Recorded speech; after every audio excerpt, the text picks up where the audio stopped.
My mother-in-law locked me in a bathroom while I was in labor during her daughter's wedding because she didn't want me to steal the spotlight.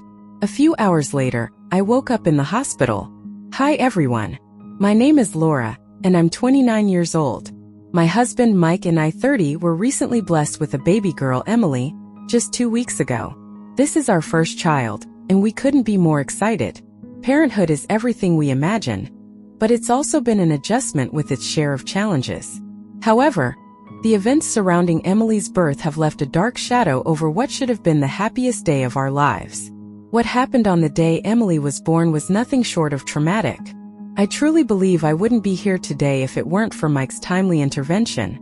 Even though I want to move on for Emily's sake, the memory of that day is haunting me. I find myself torn between keeping the peace in the family for Emily's sake and standing my ground against what feels unforgivable. I'm turning to you all for guidance. Let me introduce the key people in this story. Mike has 2 younger sisters, Sarah, 28, and Lily, 24. I've always had a good relationship with both. We aren't incredibly close because of our busy lives, but we stay in touch through texts and calls and meet when we can. Lily especially lives in another city, so it's hard to catch up in person. Despite our busy schedules, we've maintained a warm connection. Then there's my mother-in-law, Helen, 53, who's a different story entirely. Helen and I have never been close. While I get along with Sarah and Lily, Helen is controlling to a fault. She insists on having everything her way, and can be incredibly manipulative to ensure things go as she wants. Mike and his sisters respect her because she raised them after their father left, but her controlling nature can make her difficult to deal with. If someone disagrees with her, her reaction can range from silent disapproval to a full-blown meltdown with tears and tantrums. To avoid conflict, I've kept my distance from Helen, and thankfully Mike understands. He knows how difficult she can be and supports my decision to handle her on my own terms. Things between Helen and me have remained civil, until 2 weeks ago when everything spiraled out of control. Emily's birth coincided with Sarah's wedding. Sarah was marrying her fiancé Daniel, who is also one of Mike's best friends. It was a beautiful ceremony, and Sarah had initially asked me to be her maid of honor. At the time I happily accepted, but life had other plans. When I found out I was pregnant, I realized I couldn't manage the duties of being the maid of honor, so I reluctantly asked Sarah to choose someone else. I was about 3 months pregnant then, and knew it wouldn't be fair to commit to such a big responsibility. I was anxious about Sarah's reaction because I didn't want to let her down. To my surprise and relief, Sarah was overjoyed by the news of my pregnancy. She was so supportive that she even joked about rescheduling her wedding to ensure I wouldn't miss it. Ultimately, the date remained unchanged for practical reasons, and I was grateful that she understood. Lily stepped in as the maid of honor, and both sisters stayed in touch with me throughout my pregnancy, even with their wedding planning in full swing. They visited often, checked in on me, and showed me so much love and support. I couldn't have asked for better sisters-in-law. The only person who seemed upset about the changes was Helen. She appeared annoyed, perhaps because my absence disrupted her vision for the wedding. Even after Sarah reassured her, Helen's attitude toward me grew colder. I thought it was just the stress of the wedding getting to her. But looking back, I realized it was more than that. The day of the wedding finally arrived, and I had no idea it would also be the day Emily entered the world, and the day my relationship with Helen would take a turn I might never recover from. I was heavily pregnant, uncomfortable, and my feet were swollen, but I still wanted to attend the wedding. Sarah had been so insistent that I be there, and I didn't want to disappoint her.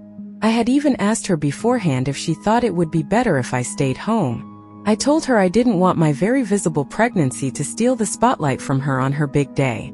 Wedding days are meant for the bride and groom, and I would have hated to take even an ounce of attention away from them. When I told Sarah this, she was genuinely hurt. She couldn't believe I would think such a thing. She said, "Laura, the only thing I care about is having my family there to support me. Don't fill your head with this nonsense. You have to come, and don't worry about drama." Sarah has always been direct, and I knew she meant every word. If she hadn't wanted me there, she would have told me outright. I was determined to show up, even if it meant enduring the stares and murmurs. The day of the wedding came, and as I had expected, there were people whispering and giving me sidelong glances. But I ignored them because Sarah was happy to see me, and that's all that mattered. Helen, on the other hand, made it a point to glare at me every chance she got. I didn't have the energy to deal with her passive-aggressive attitude, so I pretended not to notice and stayed focused on supporting Sarah.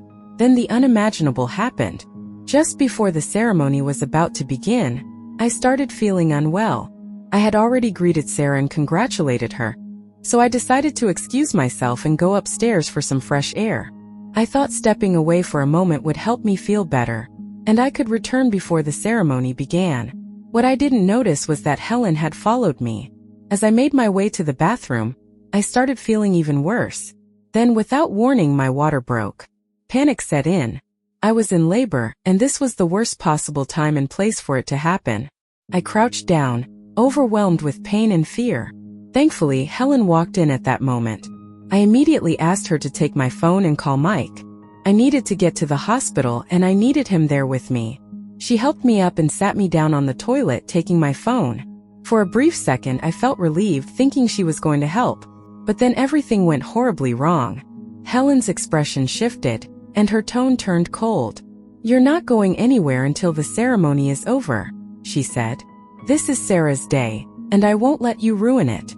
I stared at her in disbelief. "Are you insane? I'm in labor. I can't wait an hour."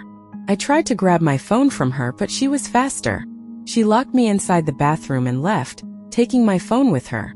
I was trapped. I was in active labor, sitting on a toilet, sweating and crying with no way to call for help. I banged on the door and screamed for what felt like hours, but the bathroom was on the first floor, far away from the ceremony, so no one heard me. The pain was unbearable, and I could feel myself growing weaker. I was terrified that I was going to die, and worse, that I would lose my baby. Eventually, I passed out. The next thing I remember is waking up in a hospital bed. My husband, Mike, was by my side, sobbing uncontrollably. For a moment, I thought the worst had happened. I thought Emily hadn't made it. Panic rose in my chest until a nurse walked in, carrying a tiny, beautiful baby girl. The relief I felt was indescribable. I held my daughter for the first time, and for a moment all the pain and fear melted away. I could feel Mike's love and relief as he hugged me tightly, grateful that both Emily and I were safe. It wasn't until much later that Mike told me what had happened. He had found me unconscious in the bathroom after searching for me. Helen had broken down and confessed everything, sobbing and apologizing. But that wasn't enough for Mike. He told me he wanted to press charges against her for what she had done. She had endangered both me and Emily, and Mike was determined to hold her accountable. I was shocked but relieved to hear him say that. If he had chosen to defend Helen after what she did, our marriage would have been over. There would have been no coming back from that betrayal. As much as he loves his mother, Mike knew what she did was unforgivable. Maybe I wasn't expecting Mike to stand up for me the way he did, but I'm not complaining at all. If anything, it has made me love him even more, if that's even possible. I asked him how the wedding went, and he said it went beautifully. Lily and Sarah were waiting for him to call so they could visit us. I asked if Sarah was upset with me, and he laughed, saying I didn't have to worry about her at all. She had been beaming with pride and joy, claiming that her entire family was at the wedding, and that Emily's birth was the best gift she could have received. I had tears in my eyes when he told me that and asked him to call them immediately. Within minutes, Sarah, Lily, and Jonah were at the hospital. The best part? Sarah and Jonah were still in their wedding clothes, and Sarah said there was no way she was going to pass up the chance to take a wedding picture with her niece. I started bawling, full-on sobbing, and it was such a heartwarming moment. After the picture, I apologized to Sarah for ruining her day. She hugged me and said I was looking at it all wrong. I hadn't ruined her day, I'd made it even more special. I told her about Helen's behavior ever since we announced the pregnancy. Sarah said the only mistake I made was not telling them sooner. Maybe they could have put a stop to her drama before it escalated. I told her I hadn't wanted to cause trouble, and Lily chimed in, saying any amount of trouble was fine as long as I was safe. I have tears in my eyes even typing this because that's when I knew they loved me like family.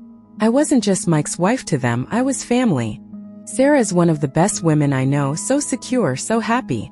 No wonder she is where she is today. I really don't know how Helen ended up so different from her children. It's like they saw her and realized that's not what they wanted to become. It's weird, but I don't care. That day was beautiful. Helen was still outside, and Sarah had told her on her way in that she would make sure Mike and I pressed charges.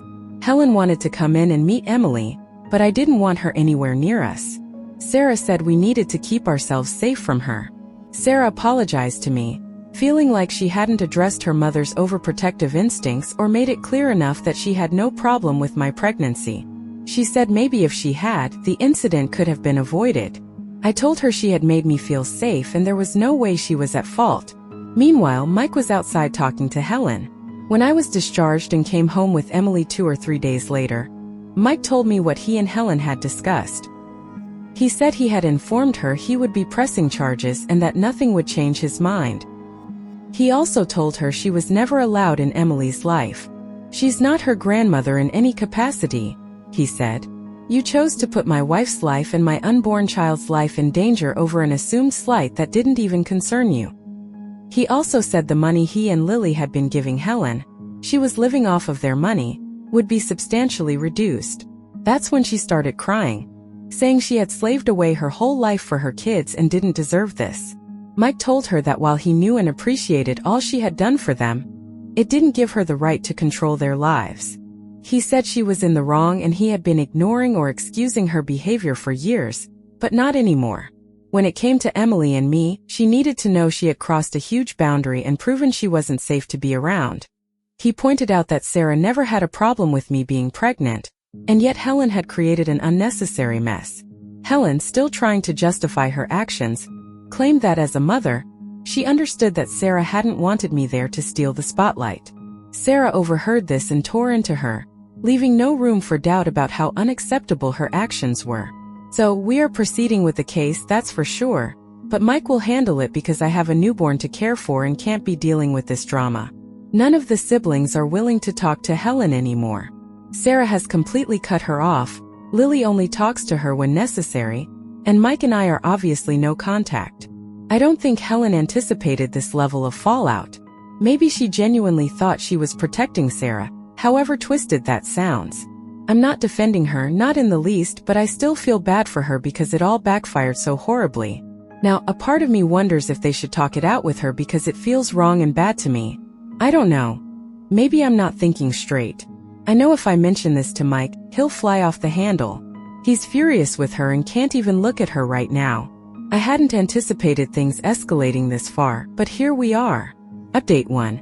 Well, any reconciliation is off the table forever. I know I haven't updated in a long time, but well, I'm a new mom. The good thing is that Emily turns 8 weeks old in a couple of days, and we're all super excited. Sarah and Jonah have been absolute sweethearts, helping Mike and me a lot. Lily had to return to work but calls almost every day. Emily has become the light of everyone's life. They dote on her endlessly, and our group chat is full of her pictures. There has been no contact with Helen. I convinced Mike not to press charges because we already have too much on our plate, and it wouldn't really serve any purpose. Mike was reluctant but agreed because neither of us had the energy for the additional stress. When we told Helen last week, she appeared thankful. I say appeared because honestly, that woman is unhinged, and she revealed her true colors shortly after. Last week, Mike and I were jolted awake at 1 a.m. by loud banging on our door. My immediate thought was that it was a robbery, so I grabbed Emily and hid while Mike went to check. I could hear shouting but didn't dare come out.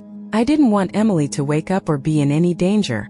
It turned out to be Helen, and Mike said she was acting completely unhinged.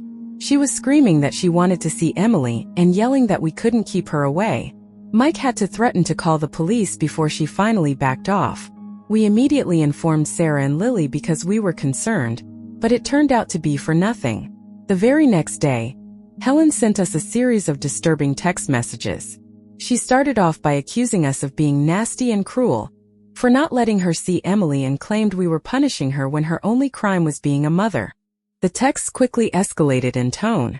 She rambled about how she had to juggle priorities as a mother when raising 3 kids and claimed she was only trying to do the same on Emily's birthday. Helen conveniently ignored the fact that Emily wasn't born yet and that Sarah herself had no problem with the timing of the wedding and the pregnancy. At first, I tried to understand where she was coming from, but then her text took a turn that left me rattled. She claimed she had felt disrespected because a baby who wasn't even born had stolen her place as the uniting figure of the family. She admitted she was upset because we were all happy and united over Emily's impending arrival and Sarah's wedding, instead of being jealous and competitive like she had hoped. Helen went on to say that she had prayed Sarah would be angry with us over the pregnancy's timing, and when that didn't happen, she resented that Emily had become the center of everyone's attention. She confessed to feeling like she was being replaced in the family dynamic by a child who wasn't even born yet. As her messages grew more unhinged, I could barely believe what I was reading. She was essentially admitting that she wanted to create division in our family, and was angry that Emily's birth had brought us closer instead. I couldn't take it anymore. I asked Mike to block her, and we forwarded her messages to Sarah and Lily. Both of them were deeply disturbed. Lily suggested flying down to have Helen checked into a facility, because she thought this behavior might be a sign of a manic episode. While I agreed that Helen needed help, I made it clear that I wanted no part in it. Her behavior was so unhinged that I felt unsafe having her anywhere near Emily. Update 2. We have officially obtained a restraining order against Helen. Although she hasn't tried anything further, we're staying cautious. Lily followed through with her plan to have Helen evaluated, and after consulting with both a psychologist and psychiatrist, the results came back. Helen was diagnosed with generalized anxiety disorder, but nothing more. The doctors confirmed there was no underlying medical condition driving her behavior and recommended therapy instead. Lily has since gone no contact, saying she was willing to help if there had been a serious medical issue, but now that it's clear Helen's behavior stems from who she truly is, she wants nothing to do with her anymore. Mike and I feel the same way. Our focus is entirely on Emily's safety and well-being, and Helen has proven she's not safe to be around. Her specific hostility toward Emily makes her even more dangerous, and we can't risk any contact between them. The restraining order is a necessary step to ensure Emily is protected, and while it's painful to have to take such measures against family, we know it's the right decision. This will likely be my last update. The entire ordeal has been harrowing, but I'm grateful that my family, Mike, Sarah, Lily, Jonah, and of course Emily, is safe and thriving. I hope we never have to revisit this chapter again.